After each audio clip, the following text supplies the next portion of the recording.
Village committee vote দরজায় কড়া নাড়ছে। জনজাতি মোর্চার সাংগঠনিক সভা অনুষ্ঠিত। শরিকি তত্ত্বে শান প্রদেশ বিজেপি সভাপতির।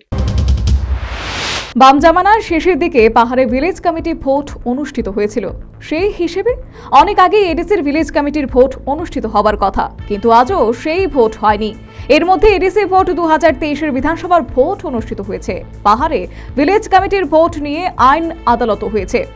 সে যাই হোক, ভিলেজ কমিটির ভোট যে দরজায় কড়া নাড়ছে তা বলাই বাহুল্য। রবিবার সশক্ত জনজাতি সশক্ত ত্রিপুরা শীর্ষক স্লোগানে প্রদেশ জনজাতি মোর্চার সাংগঠনিক সভা অনুষ্ঠিত হয়।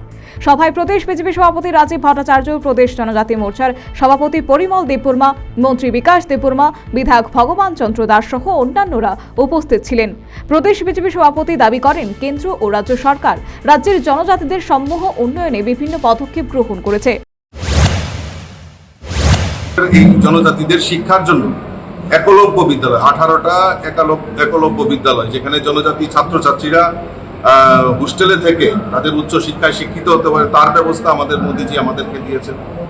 আমাদের যে জনজাতিদের বিকাশের জন্য ইতিমধ্যে আপনারা জানেন যে মিজোরাম থেকে শরণার্থী আসা ইয়াং শরণার্থী দীর্ঘদিন ধরে এই ত্রিপুরা রাজ্যে 23 বছর ধরে টানা এই অব্যবস্থা চলছিল। তারা শরণার্থীর অবস্থায় ছিলেন।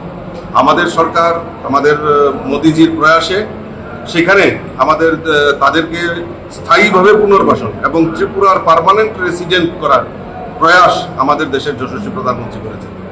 এবং শুধু তাই নয়, আমাদের জনজাতি ছাত্রছাত্রীরা হোস্টেলে পড়াশোনা করেন, তাদের স্টাইপেন্ড বৃদ্ধি করা, এবং আমাদের যেখানে মুখ্যমন্ত্রী রাবার মিশন। এদিন সাংবাদিকদের প্রশ্নের জবাবে প্রদেশ বিজেপি সভাপতি জানান, বিজেপি শরিকদের নিয়ে চলতে অভ্যস্ত, রাজ্যের ক্ষেত্রেও একই রণনীতি নিয়ে চলবে। না, আমরা তো শরিকে বিশ্বাস করি। সেটা আমাদের নজির সৃষ্টি করেছেন আমাদের অটল বিহারী বাজপেয়ী। আপনারা জানেন, এনডিএ আমাদের গঠিত করে প্রায় 22-23টি দলকে সঙ্গে নিয়ে বাজপেয়ী সরকার পরিচালিত হয়েছে। এবং বর্তমানেও আমাদের দেশের যশস্বী প্রধানমন্ত্রী নরেন্দ্র মোদীজি যে এনডিএ অর্থাৎ অ্যালায়েন্সের পার্টনারদের সঙ্গে নিয়ে যে কিভাবে দেশ পরিচালনা করতে হয় সেটার নজির সৃষ্টি করেছেন। আমাদের ত্রিপুরা রাজ্য আইপিএফটি এবং ত্রিপুরা মথার সঙ্গে আমাদের অ্যালায়েন্স রয়েছে। আগামী দিন সে ব্যাপারে বিস্তারিত আলোচনা করে